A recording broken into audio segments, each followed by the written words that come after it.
Hi! నమస్తే. నేను మీ కోనసీమ అమ్మాయి. ఈవినింగ్ ఏదైనా స్నాక్ తినాలనిపించదు కదండీ! అంటే చాయ్ పక్కన అది. అందుకు క్యాబేజీ పకోడీ చేస్తున్నా. కావాల్సినవి చిన్న క్యాబేజీ, 2 మిర్చి, ఒక ఆనియన్స్ ఇవన్నీ కట్ చేసుకొని పక్కన పెట్టుకోవాలి. మిర్చిది కట్ చేసే క్లిప్ ఒకటి మిస్ అయింది. ఒక గిన్నెలో క్యాబేజీ ముక్కలు, మిర్చి, ఉల్లిపాయ ఇవన్నీ వేసుకొని పక్కన పెట్టాలండి.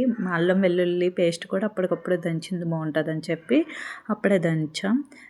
కలం కింద క్లాత్ ఎందుకు వేసా అంటే సౌండ్ రాకుండా ఉంటుందని చెప్పి అలా క్లాత్ వేస్తాం.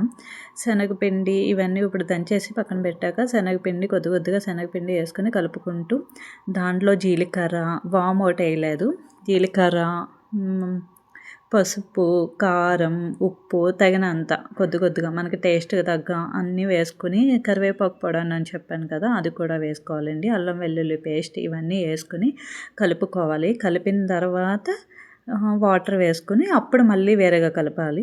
బియ్యం పిండి 2 టేబుల్ స్పూన్లు వేయాలండి. అంటే క్రిస్పీగా అది వస్తుంది కదా, సో అది తర్వాత వాటర్ వేసుకొని కొద్దిగా కలుపుకుంటూ తర్వాత ఒక స్టవ్ మీద బాండీ పెట్టి బాండీలో ఆయిల్ వేసి తర్వాత అది కొద్దిగా మనం కలిపిన పిండి వేసుకుంటూ తర్వాత ఆ పకోడీ గోల్డ్ కలర్ వస్తుంది కదా, అప్పుడు గోల్డ్ కలర్ వచ్చాక అప్పుడు వేరే ప్లేట్లో తీసుకోవాలండి.